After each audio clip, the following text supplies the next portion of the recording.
So it's unlisted right now. It is recorded. Ta-da, you guys are good. So again, everyone, welcome. Super thank you for coming out with me. You know what I did not do was have my little keynote thing up for the beginning of classes.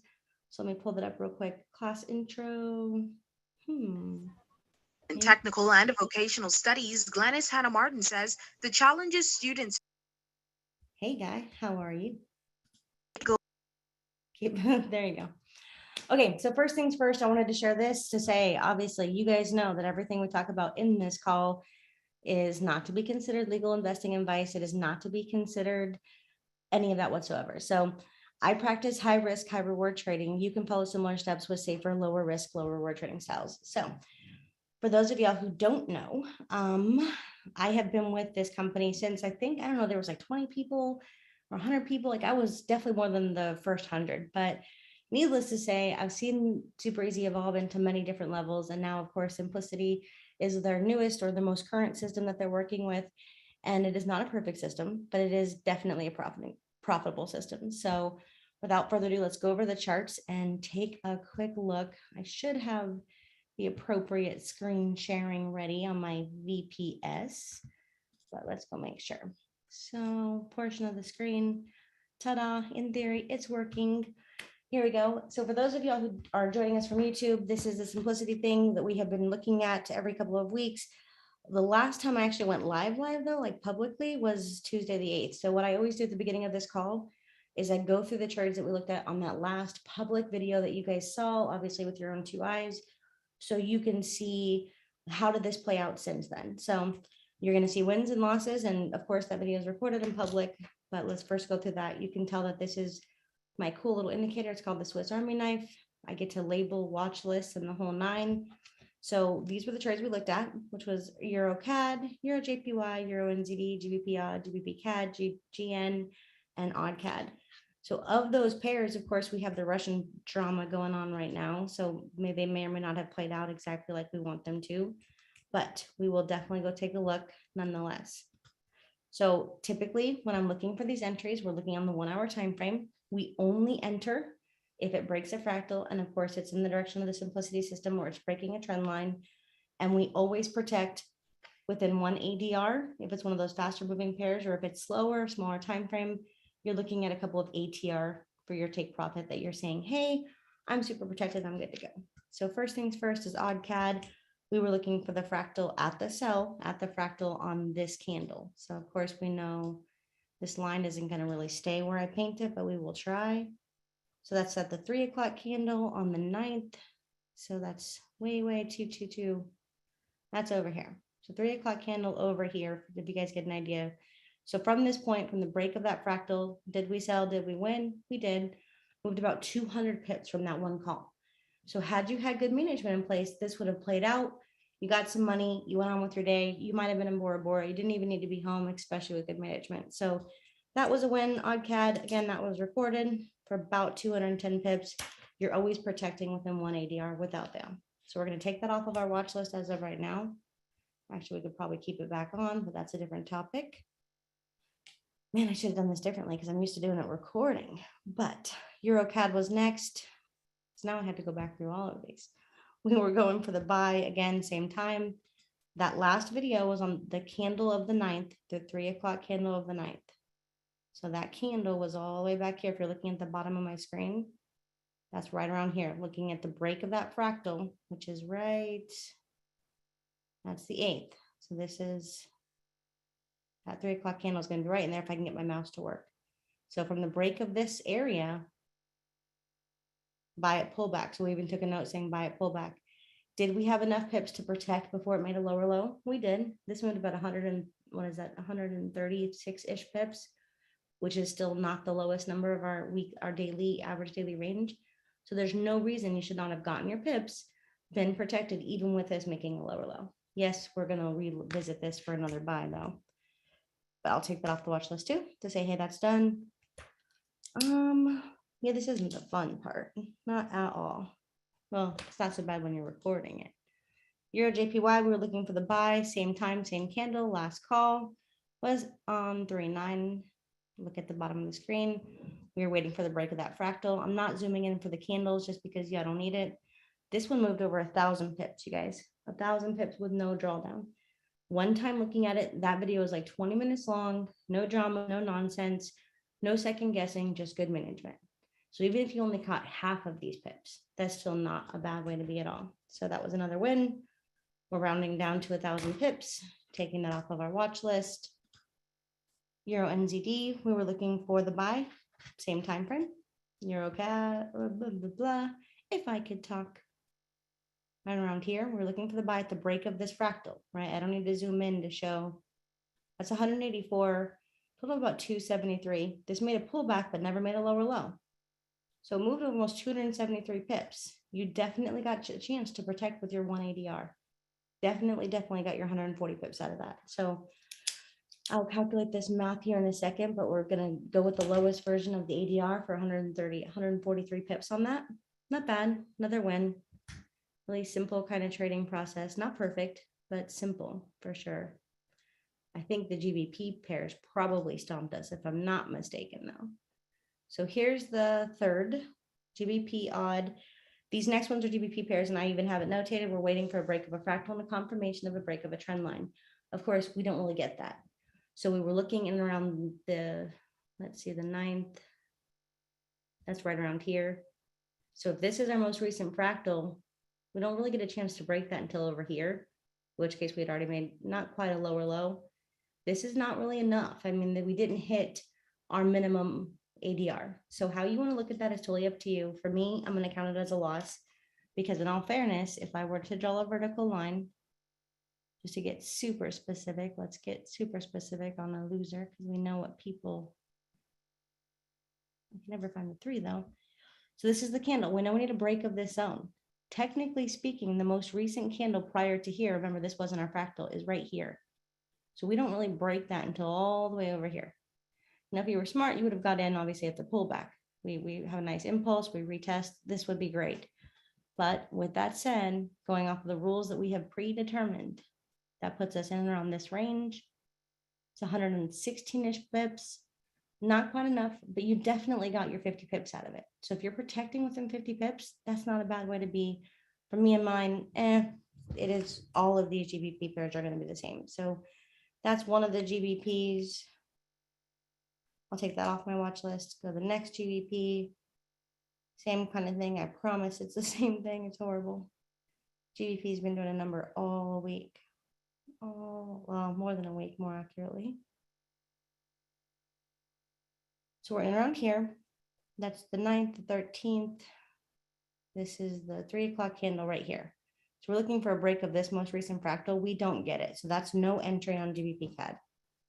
So no entry that was taken up for a valid entry based off of the rules, again, that we have predetermined. And we're going to go over those here in a second. So that's not bad. Not winning is fine, especially when you don't have to lose. So no entry on GBP CAD. And then let's see. I'm writing all this down too. GBP NZD, which is my pair here lately. And yes, I have some Fibonacci on here. Just I've been marking it up, looking for the move, when and if it happens. So this is the 3rd. We're looking for literally this candle. So remember, the fractal that's currently formed has not yet been formed yet. So if I zoom in and scroll over, we'll go take a look more clearly at that price point. This fractal we're seeing has not been formed. So it would be this fractal or this fractal, right? You definitely would have got wicked in. This makes a lower, well, maybe enough of a lower low. We usually say a lower low with the spring. So if this was wicking us in, this is that entry. Does this move enough to have at least protected? No, not so much. So even coming all the way over here, you've got more than your 50 pips, which is where we say to always protect at the bare minimum. But still, this is a really tricky pair. So this, I would definitely have to count as a loss just because of how it's played out, because I would have taken an entry and taken another entry. So either way, this one, not a winner. No, let's measure on that loss. And then of course we can calculate this up. I'm just doing this for sake of documentation for everybody. So here's our low. We're going to go down for a spring. We're going to round that all the way up to 300. So I kind of hedged into this quite a bit and ended up holding it, which I'm still doing, but long story for another time. So With that said, guys, those are all the trades that we looked at on Tuesday, technically the 8th in America, but candle time, it's the 9th at 3 o'clock. So here's the deal. I agreed to go live tonight, mostly for participation, mostly to help not only Super EZ and Uncle P, but to show you directly for all the people in the DMs and all the people who want to watch this on YouTube or on the recordings. This is all I do with the system, and it's not difficult. It can be as simple as we make it, but I literally a couple times a week get some water because I'm talking fast, and for whatever reason, nighttime talking is different than daytime talking. Okay, so what I do is about twice a month, give or take. I can do weekly, but weekly doesn't give enough time for some of the longer term moves, typically speaking. I come to my chart, typically anywhere from a Sunday evening to a Wednesday. Anywhere in that time frame, I'm typically not looking for trades on anytime after late Wednesday night to, early morning Friday. If there's a brand new something that happens on Friday day, I'd have to really be super, it's perfect in terms of trend line breaks, perfect in terms of other things for me to consider it. Otherwise, I don't have any alerts set. All I do is come analyze this a couple times a month for a very small amount of time. Typically takes about 20 minutes. And I have to here is what I do. Someone's got their mic muted, which is cool, but you gotta mute yourself. Hey, Andre, how are you? Let me pull up the chat just so I can monitor that. Got it. Okay, so a couple of the pairs we looked at for the beginning, and yes, I'll pull up those numbers and get those numbers, and I'll make sure Miss Donna has them too. Let's start with odd USD. So for those of y'all in our membership group, we were buying this up. Long term, I'm still looking to buy this, but as of right now, I'm looking for a short-term sell. So yes, we have a simplicity buy. Let's make this stop popping around and making you guys dizzy. But we're inside of what Uncle P calls the hot zone. We have a nice short-term pullback. This isn't enough of a retracement for me to say, hey, I'm ready to buy. So could we technically take a buy? Yeah, we could. But the problem is the next level of structure, there's not enough room. So I'm definitely not looking for a buy on odd USD. So next, going to Euro USD. Again, no clean setup. This one's already kind of happening. We've got a lot of consolidation. Not in love with that setup. It's already moved too much from where we got our signal. GBP USD. Still really interested in this. There's no clean current US simplicity signal at this point, but if you can see this kind of trend line upon break and retest, I would definitely be looking at here for the buy. Oopsie, I just hit buy, wrong tool. NZD USD, again, we've got a buy. Nice little impulse down. We filled a little void, but we have not really broken through. And I haven't really been tracking this pair, so I'm not really looking for this to be my long-term move per se. USD CAD, I am looking for a buy on this. Let's take a look at why and how. So nice big trending move, super clear, nice double bottom, impulse move, and now we have a retest. So upon confirmation, and what that means is, remember, what candle is this that we're on currently right now? That's the 1 o'clock. So that means live we're on the 2 o'clock candle. So from the 2 o'clock candle, you can either take the entry now and have a tighter stop, or you can take it a little bit later with the confirmation, such as a pending order, have a bigger stop loss. And of course, you'd have that kind of pending at the break of a fractal. So at the break of this fractal in the 1 hour time frame, I would be looking to buy this back up. So what kind of target can you expect to see? Pretty simple. The fractal's right there. You can barely see it. Or even retracing up to where prices broke out before, you're looking for about 160-ish pips. Remember, you're protecting after 50 pips without a doubt. Typically, your target's going to be at least 180R, right? And it's a very, very simple way to do it. So this is one that I'm looking for. And you can come back and take a look in a couple of days and say, hey, did this play out? Did it not play out? Preferably, so buy at fractal is for odd, well, USD CAD. So that's now marked onto our new list. USD JPY, of course, I'm looking for the sell, but so is half of the other people around the world. We do have a sell entry. To be very honest, remember, we cannot over leverage per currency. We have to be super careful, all that jazz. If we take one USD pair, we can't be in all 5 of them. So you're going to have to pick the couple of USD pairs if you want to do in one, or if you want to do 2, if you want to do 3, 3 being the very, very most, 2 being best pairs, but you don't want to be in all of the same currency because then you're over leveraged per currency. So huge move up, nice impulse. We've retested. So upon the break of this fractal, same kind of concept. Here's our most recent candle was the 1 o'clock, means we're currently on the 2 o'clock candle. This is the most recent fractal. Remember, this is super, super trending up, and something's going on with Japanese yen. All of those pairs have moved exponentially. So you're going to want to trade this very, very carefully. Even a retest of the trend line, this little pullback already qualifies as that retest. So we'd be much better off to see a break and a retest for like the serious confirmation of the reversal. Right now, you're just trading the kind of the counter trend, getting your pips, getting in, getting out of the market. So also note the ADR. The ADR is literally double, more than double what it is typically. The average movement for this pair in the course of the year is ranges between like high 60s to high 80s at the most. Right now, we're moving approximately 179 pips per day. Sorry, I had to think about that, but per day. That's a lot. So that means it has to digest this move. So if you're taking this, looking for this, I got all my pips tomorrow kind of thing, it's not going to happen. The odds are we're either going to continue pushing up a little bit, or we're going to consolidate for a very long time, pushing out anybody who possibly wants to sell this before it actually moves the direction we're looking. So just some consideration points there for you. But yes, this one too. So I'm going to put that on our watch list. Okay, and what we're going to do is say at the break of that fractal, USD JPY, we're going to sell that fractal break after 2 p.m., 2 o'clock candle. So that's how I keep track of exactly what we're doing. And then I'd love to see if anybody wants to come through and kind of be a test subject and just take these trades with me and show what we can do in a real account. So that's USD JPY. I'm going to keep going. We're not doing any indices. Yes, I'm looking for a long-term buy up on silver. This has already made a pretty decent move for the day, and we're sitting at where price broke out. So I'm not looking for today. Gold, same thing. I am looking to buy this as well. As of right now, we've got a nice already impulse. We're sitting at where prices broke out. So I'd want the retest before I consider the buy. Skipping all the indices real quick. Silver, skipping all the, not silver, whatever. Crypto, Ripple. Now on CAD. So CAD has made a nice big move up. This has been pretty choppy coming down if we zoom in. Really, there's no direction in this. There's no aiming whatsoever. Remember, I'm not looking to really sell on the Australian pairs. I'm looking for them to continue up a little bit higher. Some of that's fundamentally based, but also technically speaking, they have a ton of room on the bigger time frames.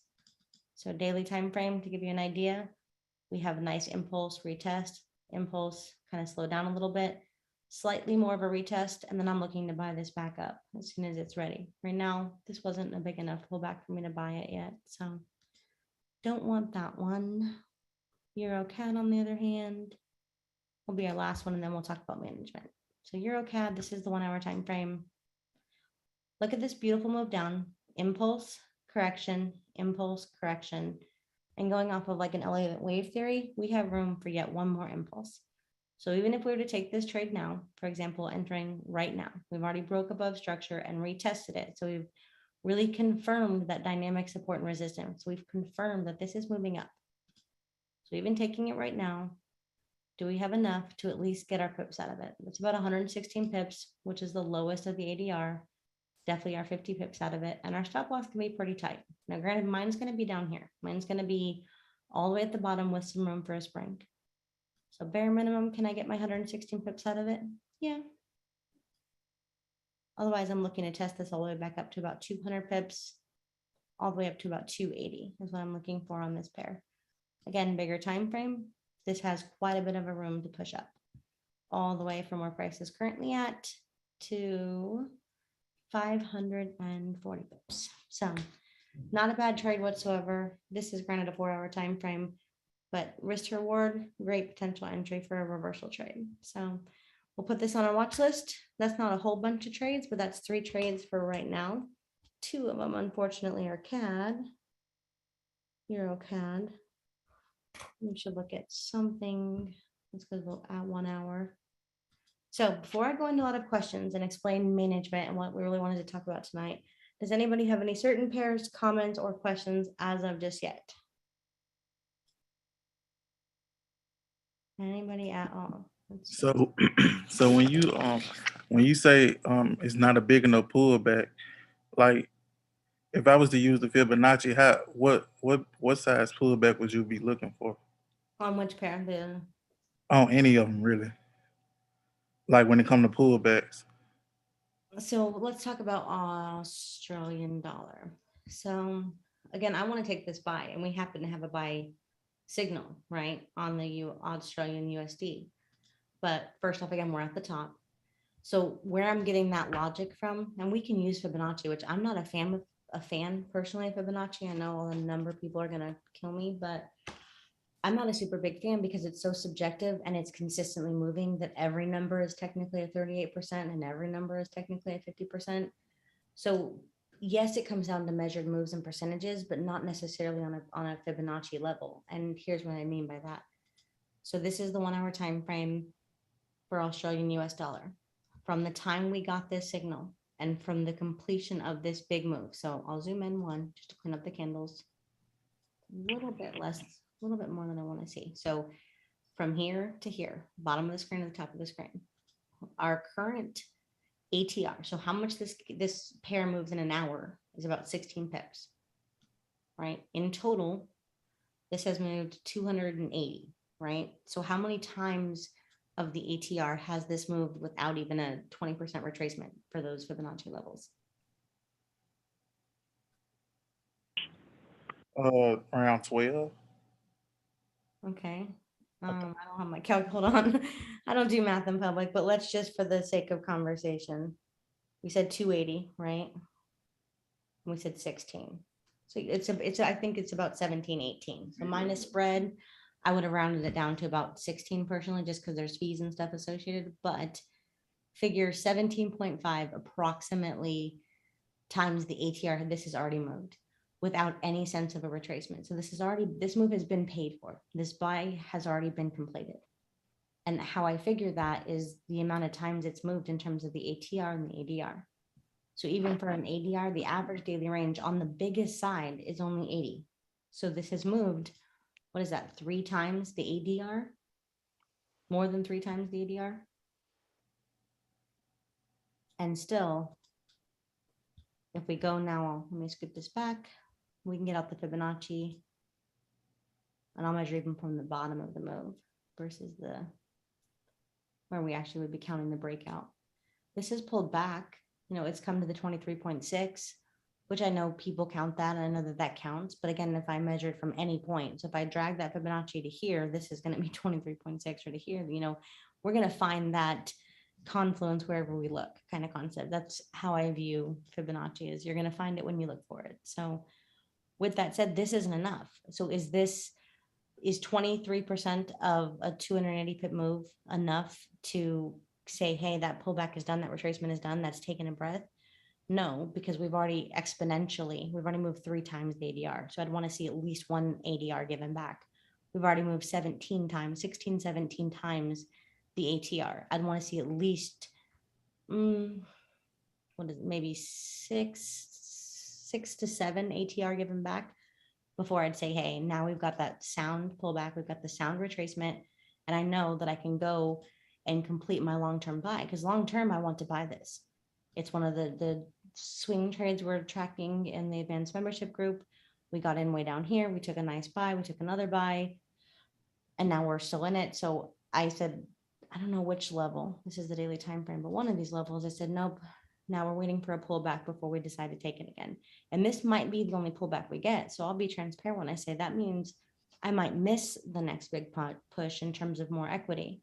But since this isn't something I'm trying to scalp and re-enter on in the same capacity that I would like a Forex pair or a faster mover, like a fasting mover Forex, moving Forex or an indice, I'm not looking to get the micro move on the 5 minute. There's plenty of micro moves on the 5 minute that aren't going to happen in the 15 and the 30, but I'm looking to swing trade this.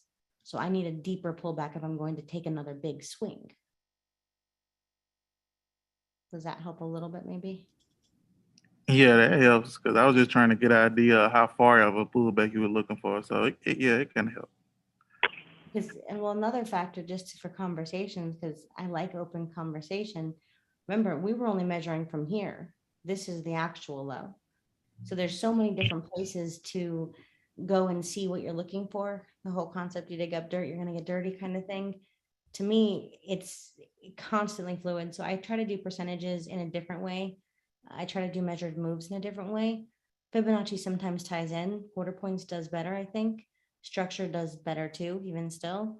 But to me, it comes down to the math here. So if we've already moved 3 times the ADR from this 1 hour move, I want to see at least one of those given back. So that's about 30%, give or take, right? I want to see a little steeper of a move. And that might mean I missed the pullback. But there's more that goes into that. So here's the flip side. If I took this entry, we'll game out this pair, and we're not looking at this pair per se, but if I take, so this is how it's moved right now. So if I take the entry, remember price is this gray line here. Our next level of structure is how many pips away? Oh, I'll show you. You have no way of measuring that. How many pips away is it? 32. Yeah. So if our next level of structure is 32, and the very tightest my stop loss is going to be is 74. That's not a good risk reward trade. So on the flip side of that, if we made a lower low, for example, let's say we came down and we actually filled this void, and this is pretty choppy, so bear with me. It's horrible drawing. I don't annotate too much on MT4. But let's say we came down to retest this kind of this void here, right? This order block area. And now we get an arrow somewhere just for conversational purposes. And now we know we've retested at least 30%. And I get a chance to enter here. And let's go 50% of that. Again, same kind of concept from this area. My next level of structure is 97 pips away. And my stop loss is 60 some odd pips, even giving it room. So this trade makes sense to take. This current trade does not make sense to take. Jenny, would it be sensible to put like an alert where you have that line at 70443, that second one you did, and see when, or a pending, and when it pulls back to that, check it out and look for a buy signal, buy entry? I think that's brilliant. So if you're a measured move, if you're a percentage trader or even Fibonacci, but if you say, okay, let's say you're part of the group this morning and you want to track this for a bigger trade up, but you know we can't take another buy now. We need a bigger pullback. So there's 1,000 ways to set alerts. This is the cheapest and the easiest. Just go here and set an alert wherever you want it, right? Yeah. And then you'll get an alert when that comes. And if you miss it, you miss it. Like, and sometimes it's going to happen, but save money is better than losing money, right? Right. Just an idea. Hold on, I've got some guy, but he's got a cartoon in the background, maybe. I don't know who that was, but shh. Listen, Linda. Shh. So that's the logic behind it. Needless to say, is it just has to make sense in more than one way. So there's not enough room to take this now, even if let's say it's right. Let's go off of the assumption that this does continue. Again, long term, I think the Australian US dollar is going to be a couple hundred pips more to the top side. So again, that's my bias. We already took it. We're looking for more re-entries. I think we took it 2 or 3 times is how many times I took this in total as swing entries. So even going off of today, right now only, we've got a buy arrow. The reality is if I take this now, my next level of structure is way too close. My stop loss at the tightest is too tight, way too high. And especially if I'm going to make it bigger, and I'm known to make my stop losses bigger, not smaller. So with that kind of concept, it's just not a sound trade to take. And that's one of the biggest reasons why I need a bigger pullback. So, but let's go real quick to GJ. Somebody in the chat had said GJ. So let's go take a look. JPY pairs, well, couple sides. JPY pairs, obviously, they all have been skyrocketing. Somebody had looked it up this morning and talked about the whole kind of risk on, risk off concept. Everyone is taking money out of the Japanese currency because they're not paying interest. Just to put it in layman's terms, I don't know that that's the case. I'm not a fundamental expert, just to be on the clear side, but that's an explanation that makes sense to me mathematically and fundamentally. So needless to say, I don't know what's happening with the Japanese yen that has just pushed so hard.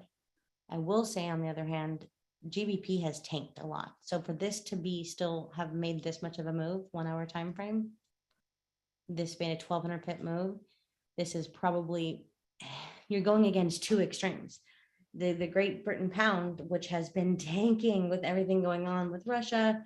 Don't know the exact cause, but again, that's the one of the things that are being said is the major catalyst for the Great Britain pound drop, right? And then we have the economic aspect of the interest rate stuff with Japan, which is the great impact there. So this is a battle of which is worse, and they're both pretty bad. Both of them are. Knowing that Japanese yen pairs, all of them have been pushing up, and all of GBP has been pushing down. If you're taking a gamble and you're a gambling person, this wouldn't be a bad sell consideration. So then I really want to take a look at kind of the currency strength.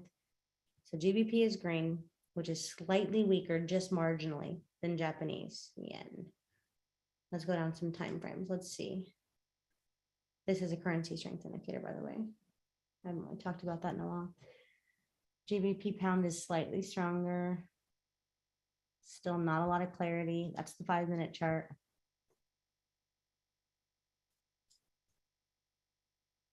A little bit more room. Daily chart. Even here, the Great Britain pound is still stronger on the daily. Japanese yen looks to slightly be coming in to try to take over, but this isn't a super safe trade. You've got two extremes that you're going to be battling, just so you know. Now, granted, if you're a gambling person, all the other GBP pairs have fallen to confluence style trading, not a bad idea. Japanese pound is extremely, I mean, what is that? That's weak, right? So it is extremely weak. So it needs to take a breath in theory. So as a gambling person and in terms of measured moves, this has a lot of room for a pullback. But again, you're battling a huge battle with both of those two pairs. So be careful there. What do you think about a good long-term sell on GBP USD? Is it a good time to enter now or wait? Does that help you see a little bit on GBP JPY? I know it's a little bit of fundamental, which I don't typically do, but this is completely fundamentally driven. This is all fundamentally driven. So just so we're on the same page. I think that bears to say with this particular pair. Not always, but right now for sure. Okay, cool. Jenny, what's the blue line in your CCS? So let's go to settings. Let's be clear. RSI is blue. ADX, that's the momentum line. Well, the momentum line is white. And of course, we've got this is your base color and your quote color, which is the currency strength. Essentially, they're mimicking the value of the currency. So RSI is 14, smoothing period is 9. Have you used this a lot? There's a ton of ways to use this. I don't know which setting you like, but this. No, I haven't. That's why I was like, oh, let's go. Let me see what that is.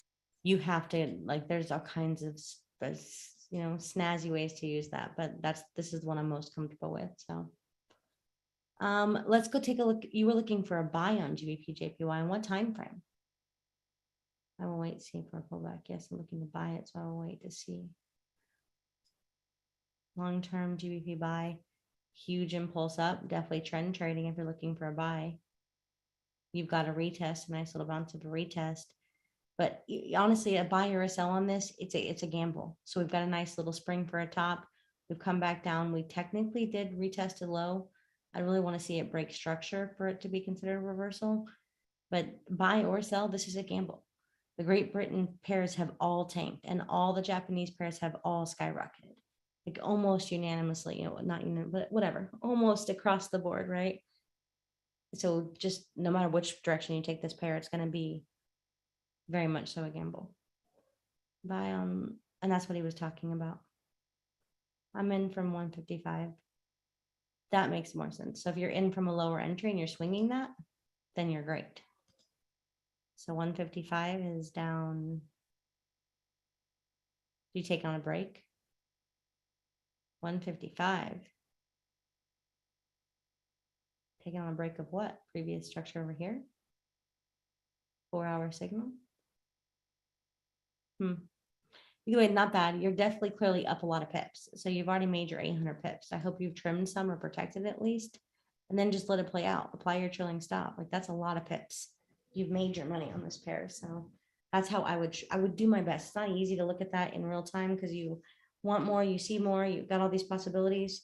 But best case scenario is to just be mindful, because we didn't know this was going to happen when everything happened with the Japanese yen.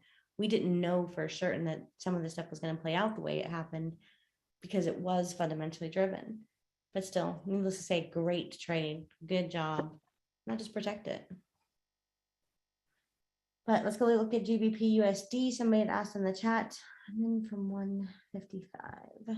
So GBP USD, you're looking for a buy based on what? So what do you think in the long term? Oh, long-term sell. GBP USD, is it a good time to enter now or wait? So GBP USD is already made a decent portion of a move. So again, from where this signal came in. So from where we finally get some change in direction in terms of control of power, right? From where Simplicity said to sell. That's 150 pips. So we've already moved about 1.5 ADR on a 1 hour time frame call. That's a decent chunk. We've moved up, what is that? Approximately 7 ATR. Not bad. Notice how the price is actually moving down. A lot of the Great Britain pairs are slowing down, so they're stalling a little bit. And I don't know if it has happened yet, but there was peace talks with Russia and Ukraine. Anybody know anything about that?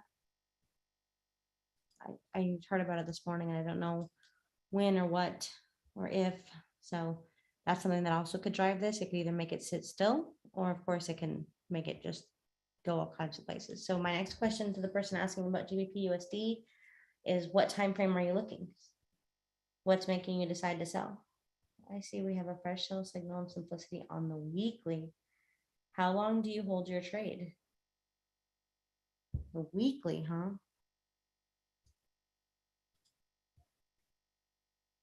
Weekly. We broke a weekly fractal. We did make a lower low. How long do you typically hold your trade, Kenneth? You guys can unmute yourself.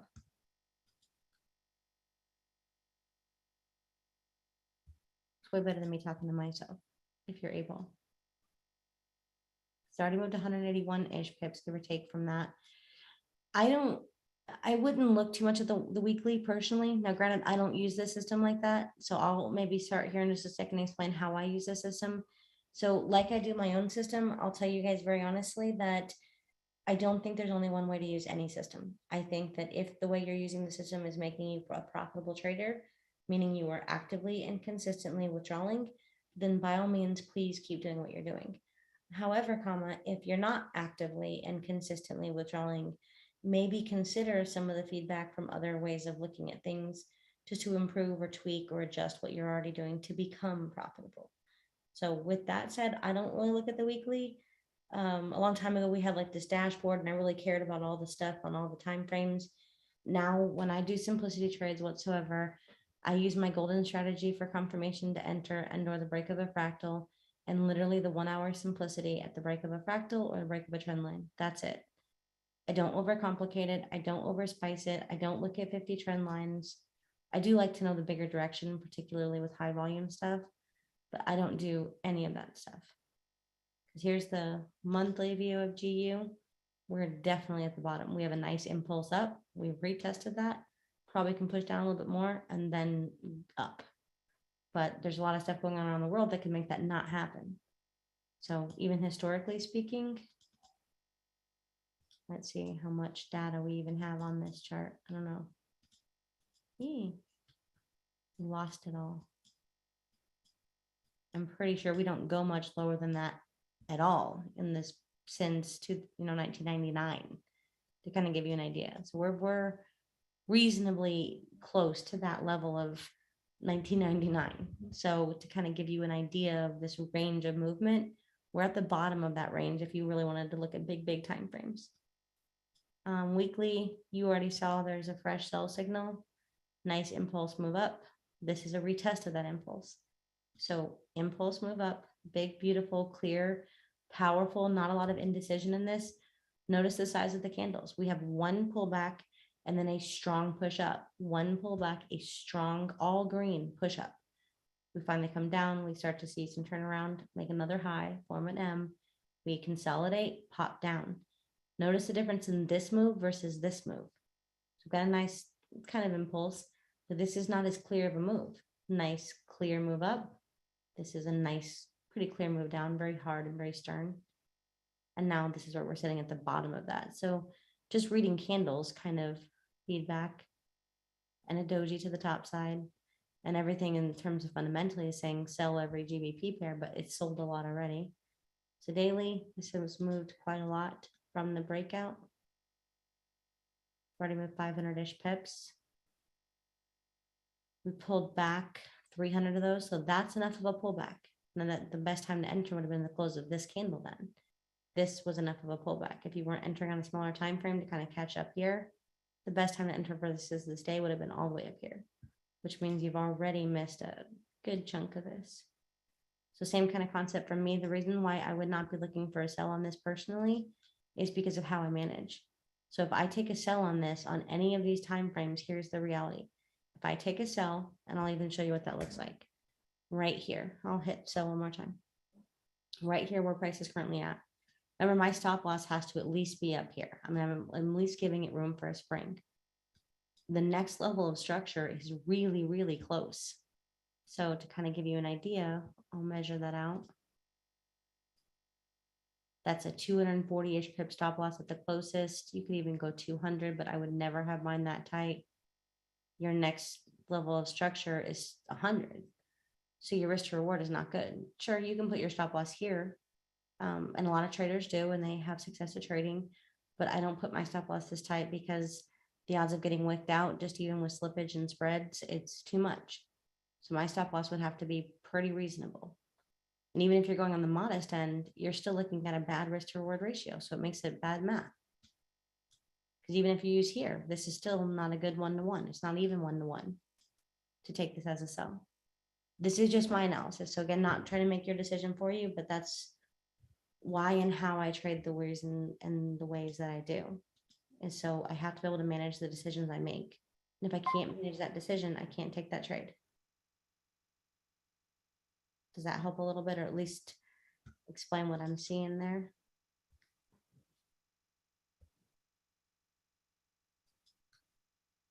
This is the 1 hour, same kind of concept. If I take it here, kind of price is sitting there. Next level of structure is 50 pips away and 100 pips away.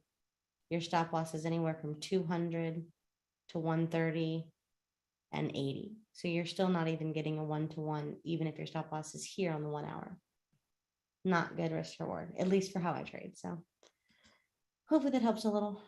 That's all I got. Those are just vertical timelines based off of the time of day that I was marking up my chart. It's the only time that I can actually keep them there. So it's a cool indicator though. 30-minute time frame, here you are. If you're really going to tighten up that risk reward, fine. You break a fractal and you want to take it as a late entry and you're really confirmed, or you break this zone, you know you've got a whole boatload of room to go. But for me, risk and reward is not ideal. So I trade with ideal risk to reward, or I don't trade. And Jenny, it also looks like it's making higher lows. Or am I just not seeing that right? This right here. Say that down at the bottom, like that very last, yeah, like those two, the next fractal looks like a higher low. Or am I just? I think you're saying it right. So if my eyes deceive me, because we are human, right? I go to the line chart. That's how I kind of clean up my view, is I just literally go to the line chart, which means I can't see the wicks, but the wicks aren't the volume. The wicks are just the foolery. So yes, this is making higher lows already.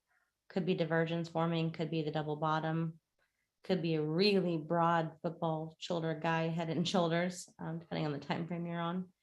But we'll see. This is definitely already making a slightly higher, higher low, right? I'm saying that right? Higher low. Yeah. Just so you guys can see. And if you even go vertical line level, vertical line, this is where that is, that this candle ends there, this candle ends here. So even with measuring the wick, so we're already making higher highs. Not to say we can't bust through. So in no way, shape, or form am I saying that this cannot sell. Look at what's happening with all the GBP pairs. It totally can. I'm just saying I wouldn't advise to try to manage this if it does. That's how I decided to trade, because that works and it's systematic and it's duplicatable. So. But okay. So anybody have any other questions, comments, or pairs in terms of this? I know we only looked at 3 pairs, but I kind of did that intentionally. So we could maybe go look at how I manage. I've got a lot of messages. I know I'm a little bit behind. I fibbed a whole bunch behind on Telegram. So a lot of people are wondering how I'm managing to get the results that I'm getting. Like, and you want the nitty gritty details. It's not just in the system. And everybody wants a system. Everybody wants to know, when do I buy? When do I sell? I just want someone to give me a signal. I just want somebody to tell me what the pair is doing. The reality is that is the least valuable and the least important thing that you can do, in my opinion, in this entire market. The most important and most valuable thing that you can do across the board is get a systemizable, systematic, duplicatable approach of management and lot size configurations and margin understanding, because every broker is so vastly different. Get a hold of your math. And when you do, reasonable rules is going to keep you profitable. As long as you have your math in place and good management, reasonable entries will keep you profitable. You don't even have to have perfect entries. You will inevitably have bad entries or some Russian guy making decisions, and life is going to happen. But good rules means they won't affect you as much. So, want to mark up, Kenneth, you want to mark up GU for the buy? Want to see how I'd mark it up? Now, granted, it's not ready yet. We don't have a reason to buy it, but if we were to do GU for a buy, and the messages I've got particularly, and the reason why we're going live tonight is, how would I take a trade if, for example, so this is obviously a subjective conversation. Remember, this is the 1 o'clock candle. I'll zoom in just a little bit. Those dots are kind of blocking it. We're literally on the 2 o'clock candle. It's really not going anywhere currently as we speak. But if this is the candle where the most recent candle is here, this is the candle we're currently on. Let's say that this had a simplicity buy signal here. It doesn't, but let's just pretend like it does. It does have a double bottom and it does have some divergence. So going off the idea that we're now broken a trend line and we're looking for a buy, how I manage this is very simple. I literally have my stop at the lowest level of structure on the time frame I'm on. Usually it's a higher time frame with room for a spring. Room for a spring usually means if you multiply pulls of that ATR. So if the ATR on this pair is 21 pips, I want at least 21 pips beyond that level of structure. That's how much room I want to give it beyond, to be able to form a quick wick and do its thing. It's not always going to work. Something like GN, what we saw at market open, that had like 100 pip wick, give or take. I don't know, I can measure it. How big was that wick? Hold on, I'm off screen. I've got more than one chart. It was 96 pips for a wick. But that was opening, Sunday open, and it was insane. So this concept is not always going to protect you, but it will protect you more often than not. So with that said, my stop loss is always going to be at structure with room. In this case, my stop loss is going to be down here. And if you really wanted to give it plenty of room, because GN's got a lot of stuff going on, you can put it down here with room. I wouldn't mind either. The difference is not that big, right? I'm going to be waiting for a break of either my fractal, which is too high on this time frame, way too far away. But you can go here. Here's a fractal underneath the squiggly line that comes with simplicity. You can see it right there. So what we would be doing is we'd literally be putting a pending order right here. And I'll make that red, well, green for buy. So green order. I'm making a dotted line for pending. So if it's solid, it would be active. If it's dotted, it would be pending. Say, okay, when price gets to this, I either have an alert or a pending order that I'm going to buy it. My management would be set something like this. And we have a manager if you guys are interested in taking a look at how we would set that, or how I would set that specifically. My stop loss. So now that I've got my entry set, what I'm going to do is I'm going to come down here, drag my stop loss pretty far away from price. My stop loss is going to be way down this way. It's going to be out of the way plus room. And of course, you know what I'm looking for. I'm going to always be protected within that first ADR. Without a doubt, within 50 pips, I'm definitely trimmed some of my position off. And I'm going to use the right lot size. So if I'm risking 2% of my account, and this is just a demo account I use for classes, that would be a 0.5. That's how much of a lot size I would take. And it would be systematic every single time. This way you don't have all these pairs that, well, this one you took a standard lot size on, and this time you did a 0.01. and you wonder why your math is always off and you can't figure out why you win and lose. It's because you have no idea what lot sizes and what the value of each pair is. Like you're all over the place. So using a system like that, you're always measuring the amount of risk you're taking per pair according to what your actual stop loss is going to be. Notice how that lot size changes. If I make my stop loss bigger, I can afford less of a trade. If I make my stop loss tighter, I can afford more of a trade. I typically have a pretty big stop loss, so it gives it plenty of room. And typically speaking, my risk to reward ratio is way better than 3-to-1, 4-to-1, 5-to-1, then I'm good to go. And I have a manager in place that will literally trim some of this move off as I hit 1 ATR, 1.5 ATR, 3 ATR. I'm scaling out of that position. So it'll close a portion, it'll move my stop loss up. It'll close a portion and it'll move my stop loss up. So if I have a standard lot on this, I would have closed out of a good portion of the trade by here and then just let the rest run.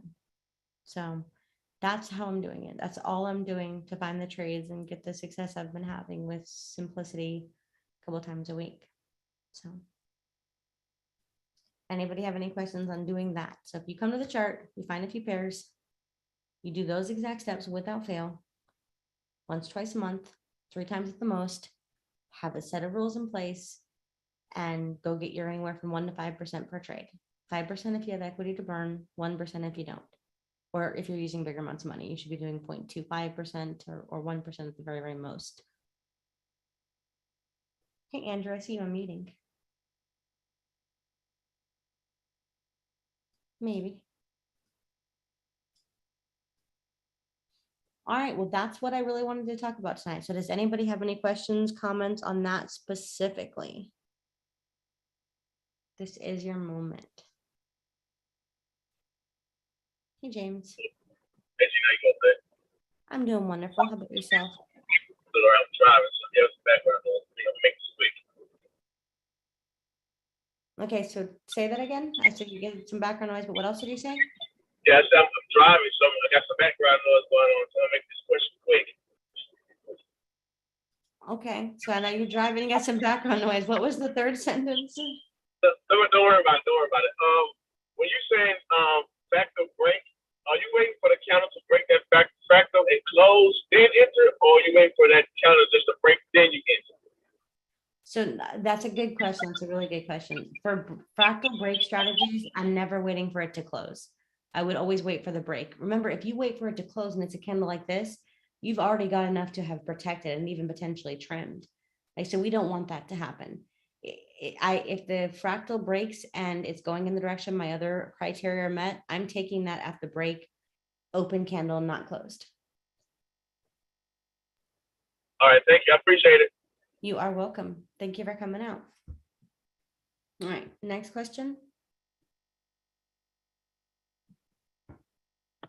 Where do we get the is that the Swiss Army knife? Is that the indicator that's doing all this?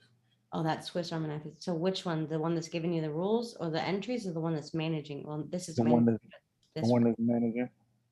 So this right here is called the Swiss Army knife. It's not written by me. It's written by a genius I know. And that's on cooltradingtools.com.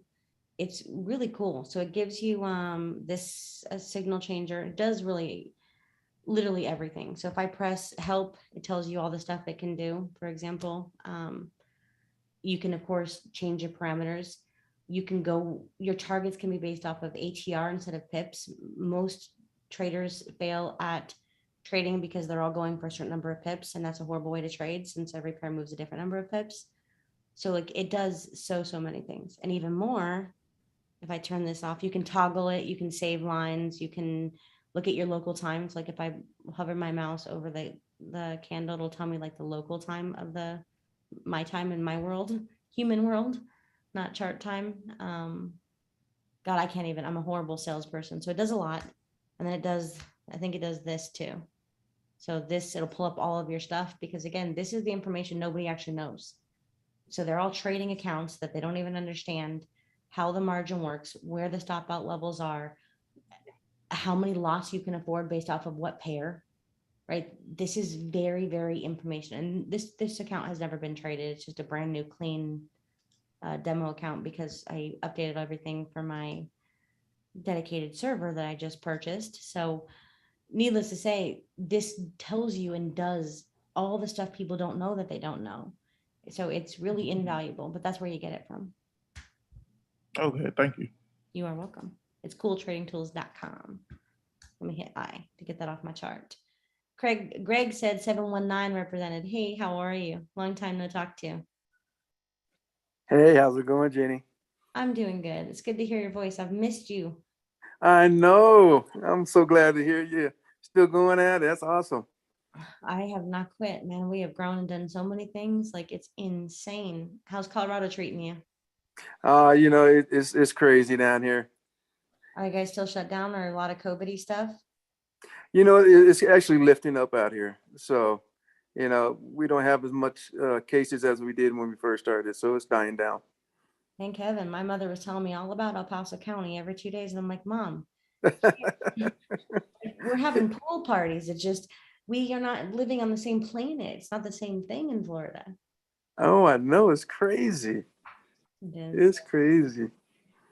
Okay, well, you have to come over to our advanced membership maybe and come and hang out. So how's your trading been? Last question, and then I'll see who else has got some questions. How's your trading been, Greg?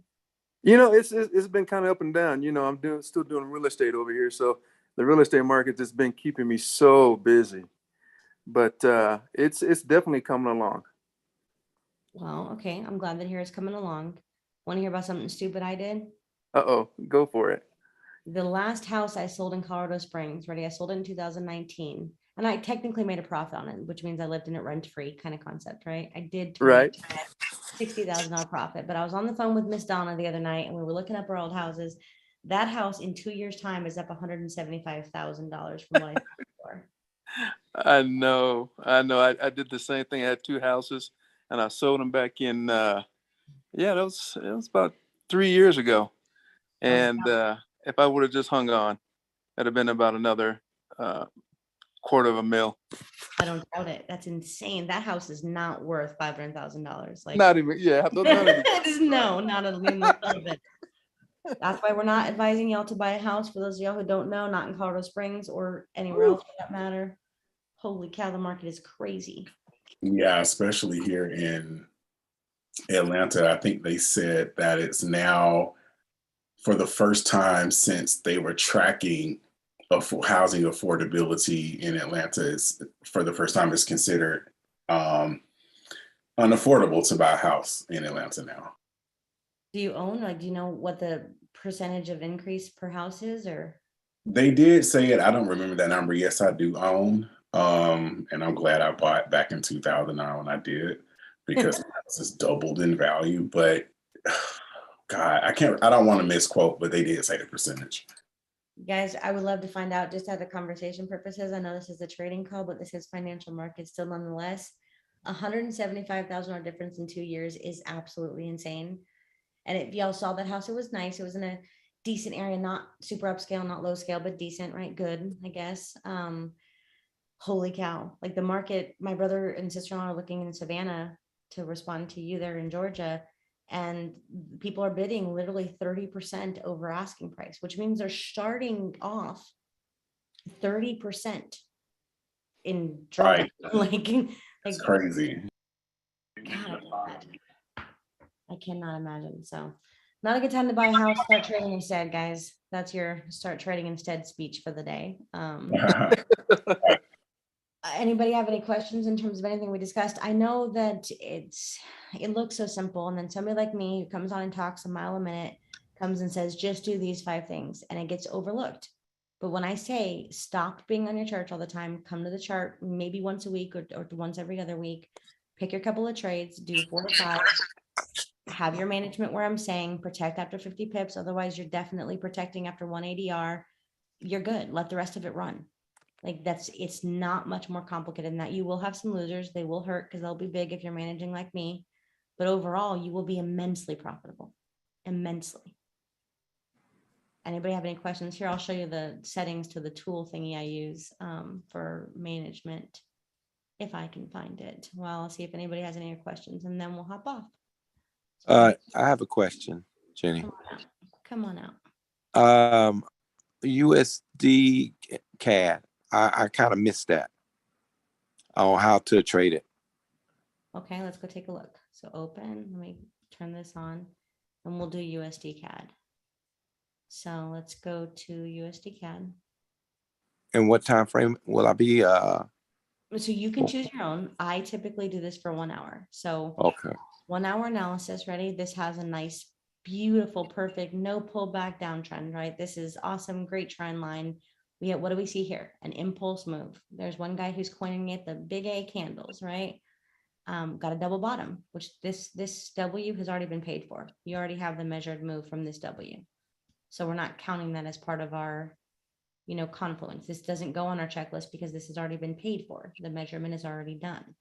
But needless to say, you do have a double bottom. You now have another double bottom that has not been paid for on the 4 hour, right? So this would be a bottom and this would be a bottom. So impulse move, we've come down to retest where price broke out. We've again failed to make a higher high. So we've definitely got some consolidation in the zone that we need to break through. But how I would be trading this is pretty simple. We've got a buy signal, right? From where this signal happened, that's on this candle, technically speaking, you can either wait for the break of up here. I'm not doing that, right? If I had found it here, I would do that, but I didn't find it here. I found it here. So from this candle, remember this is the 3 o'clock candle now on whatever date, this is 3:30 for chart time. Next break of a fractal is all the way up here. So if we break this zone, you've got the room to go. Your stop loss is manageable, right? Probably around 75, 85 pips, give or take. Your overall profit potential on this trade, I'll zoom out one more time. I know you can't see the candles, but 85 pip stop loss, give or take, and we will measure that. The break of this fractal is where we'll be measuring. So figure, at least 85, maybe even 90. Taking it up even to where price broke out before, you're still at about a 2-to-1 risk to reward ratio, give or take. That's just to this zone. Overall, I'd be taking this up to here for about 307 pips. When it comes up here where this first initial move started, where this actual breakout happened, that's what I'd be looking to buy. So how I manage that in real time is this is my entry. I'm either going to set up an alert or I'm going to have a pending order. So I'll do that on screen. So this is one way to set up an alert. We've got a free indicator that sets up alerts too. It's the Jorge Castle alert thingy. It's a little more complicated to use and this one works just fine. So by all means do this, set up your alert. You get this little button, if it will let me grab it. Set it up to where the break of that fractal is. I always go with the widest part. You can hardly see it, but it is underneath the hot zone, right? It's right there. So when you get that alert, you're going to take it. That's one way to do it. You can also put a pending order here. And my stop loss is already determined. We know we're going to protect this trade after 50 pips. And when we say protect, what I mean is, let's say you put a standard lot on this. You're going to trim some of that off, which means you're going to close 0.5. You're going to close $5 per lot kind of concept, or you're going to close $2 of the lot off. So you're going to cash in a couple $100 and then let the rest run. That's one way to manage it. Another way is you can obviously drag your stop loss into profit and then let it run. So don't trim any if you don't want to. You can also apply a trailing stop as a third case. Any of those options will work. I typically have a combination of kind of all of them. The one I like the least is dragging and dropping my stop loss into profit, because typically what happens, you enter a trade, it wicks down, knocks you out, and then goes, and that's the worst. So I'd much rather not protect my profit that way. I'd rather protect it by scaling out and then letting it play out accordingly, knowing that I've already cashed in and I'm okay. Even if it does pull back and makes a lower low, I'll still technically be profitable than protecting it and then constantly losing. So Okay. this is, so let me go to my settings real quick. Let me load. I'll go to file. Let's go current. No, we're going to go to higher time frame management. So load, update, can't because auto trading is off. So update it. There we go. So now it's updated. Auto trading is off. I'm going to go back to general. This is a little complicated. It's got a lot of details in here, but it's amazing. So this is how this tool works. So this is the 1 hour time frame. Notice how it's red. Assuming I took this entry to kind of give you guys an idea, this is what that would look like. I'm going to hit escape. Okay. So basically my entry, I would be gaining about 39% on risk. Let me find a better spot. Actually, let me zoom in, kind of show you. And I'll scroll over a little bit. I know it's kind of a lot is happening on my screen.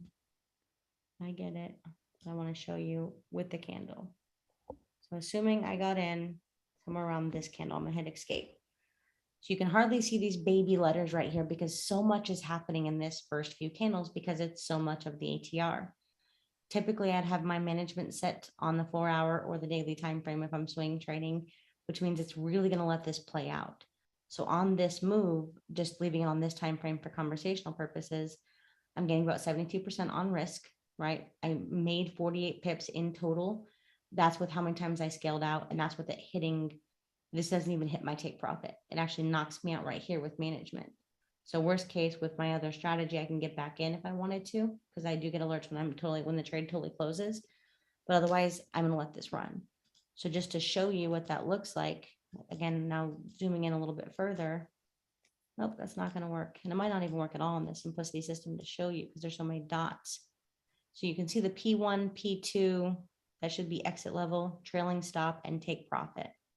So I'm gonna explain those better once I get to the 4-hour time frame. So to give you an idea, if I took this trade in real time, and I don't know, I'd have to pull up, hold on, let's find out together. USD CAD was not one of the ones I took, but this is how I manage it in real life. So I use this tool. It is a lot to learn. It's not easy, but I have my chart at that point on my 4-hour time frame. Oh, please tell me it memorized the candle. It did not, did it? What a brat. What a brat. This was the candle. Okay. This is what that would look like in real life. So in real life, I'm taking this trade. My management is pretty far out of the way. In total, I ended up getting knocked out here. I got a total of 84 pips out of this, but I got that hands free, which means I didn't stress. I didn't double look. I didn't come check. I didn't worry about what happened with oil and the Canadian dollar. I didn't care at all because I trusted my analysis and I trusted my management. I took my entry of the break of that fractal for this sell down, and my manager took a partial profit here, a partial profit here, started my exit here, started my trailing lock here. And then of course, this was my take profit. And in this case, I don't even hit my take profit because it knocks me out on this candle. My exit manager knocks me out on this candle. So I don't even hit that unless I took a re-entry. I would have got knocked out before I even hit my full take profit. Had I not had my exit manager on, let's just put that at 10, just so you can see. Notice right now it says 84 points. If I put that at 10, seriously, it didn't work either. Put that at, oh, I bet you it's my trailing stop 100. Now my trailing stop's gonna knock me out because it's all protected in a way that no matter what happens, I am super, super protected. Let's go to trailing stop. Take that to off now. Hold on, 100. Turn that to off. So that same move ended up trimming out some of my profits, and I can trim out more or less and then coming all the way down to hit my take profit. And look, those settings were set before I saw the size of this move.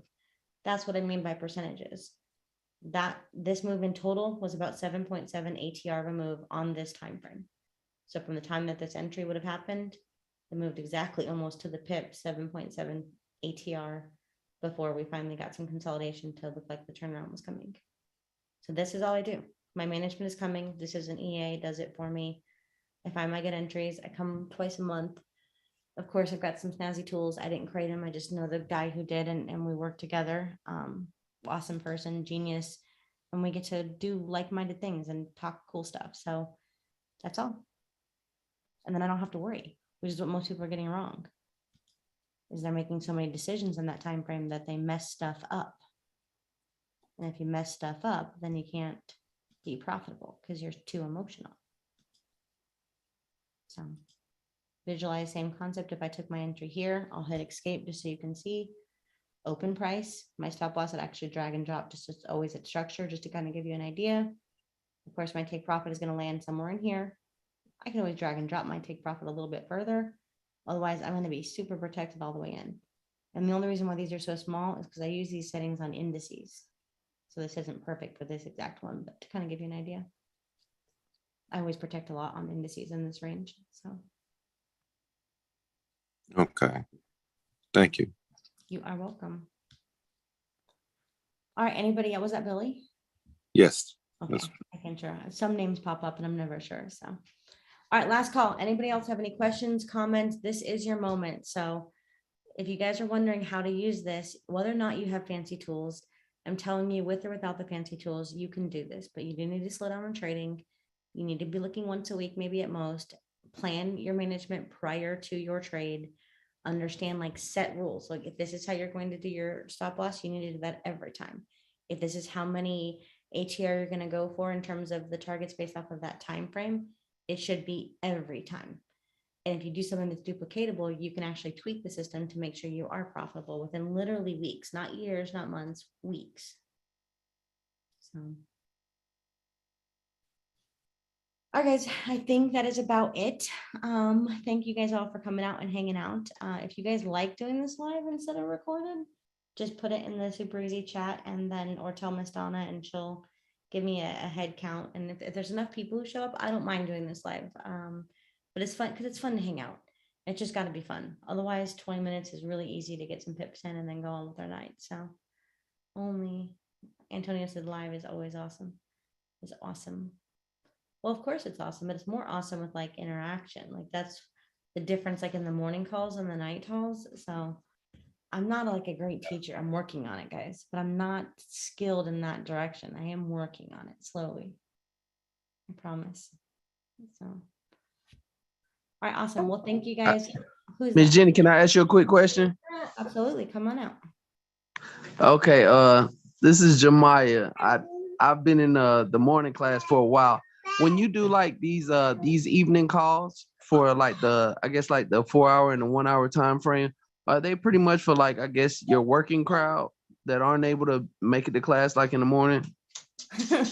No, in my dreams, no, I don't have anything for the working crowd. So the morning classes are completely exclusive, the golden strategy.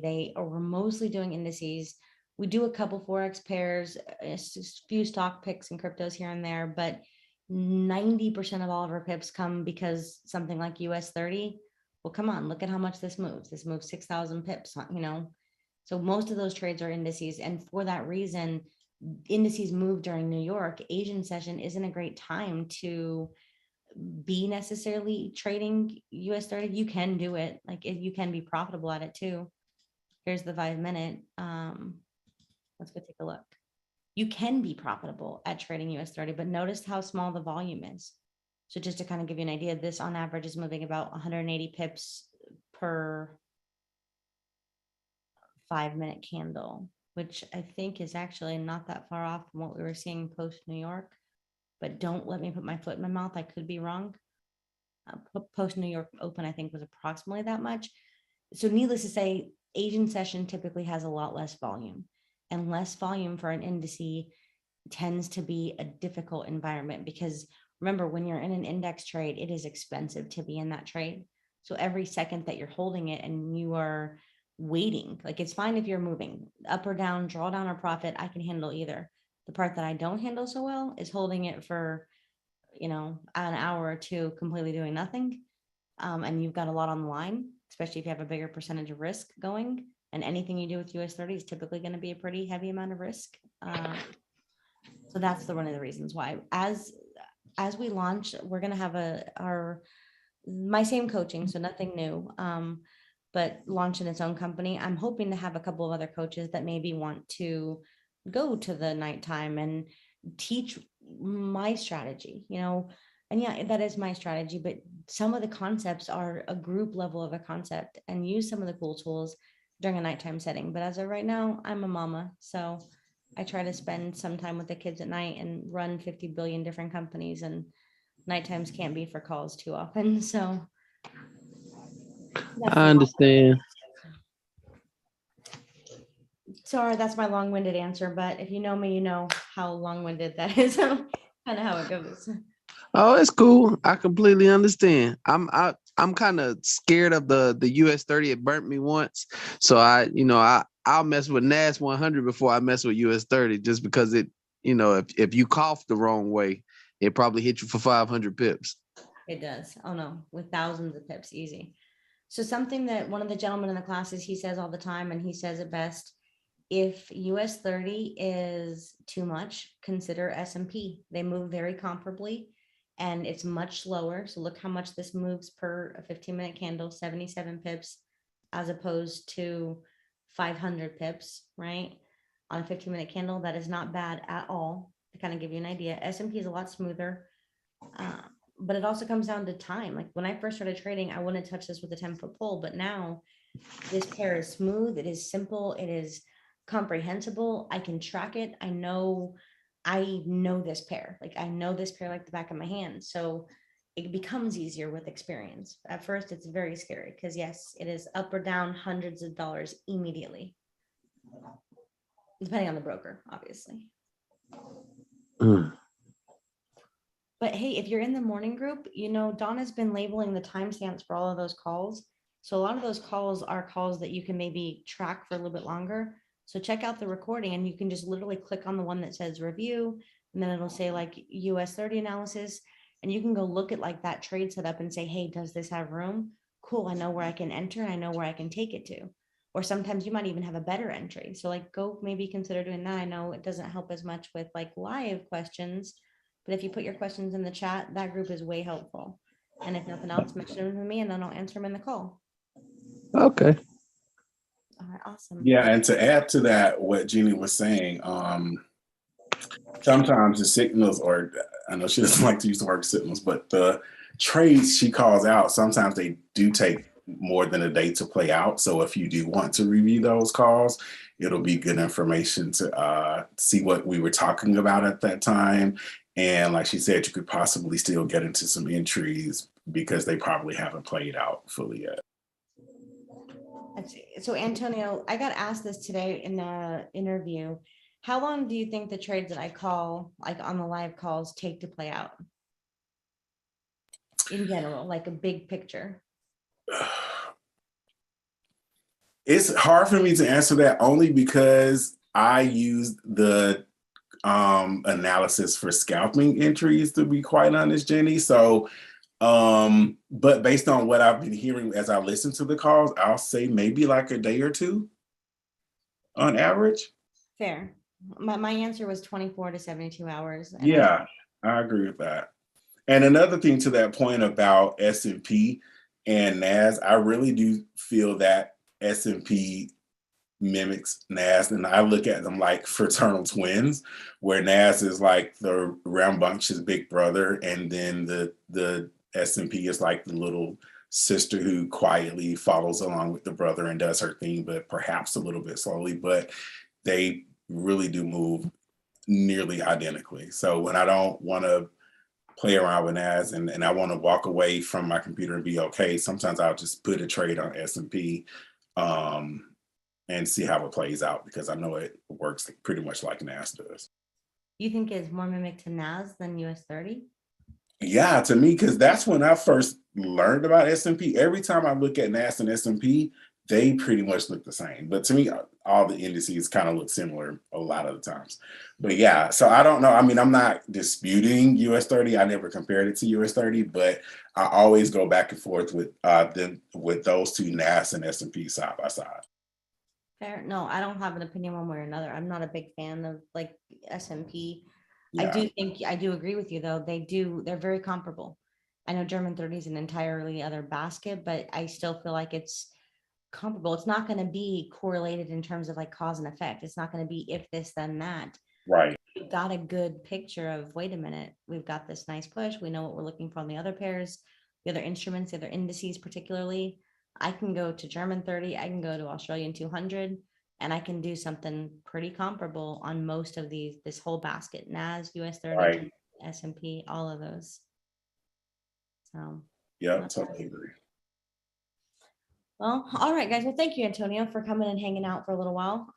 Guys, if you have any other questions, comments, if you want to look for more pairs, I will, if I do it live, I'll probably do a little different in terms of the review set for how we review the trades.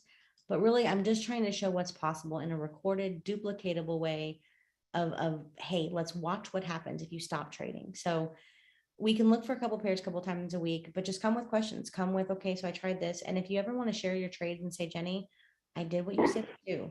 Now help me figure it out. Let's dissect this data. Let's check it against compliance standards, right? Sometimes if we hold ourselves accountable, we're not always as honest with ourselves as we think we are. So having somebody else go through our history and take a look and say, wait a minute, this one you did not enter according to that rule. This one you micromanaged, you acted out of fear. This one, this happened, and give you some actionable steps on what you can do to be more profitable in the next set of 2 weeks. This call would be a great time for that. So please consider doing that in the future. And otherwise, I hope you guys have a great couple of weeks, and otherwise take care and God bless. Thanks. Bye, Jenny. Bye guys. Thank you. Bye. Bye.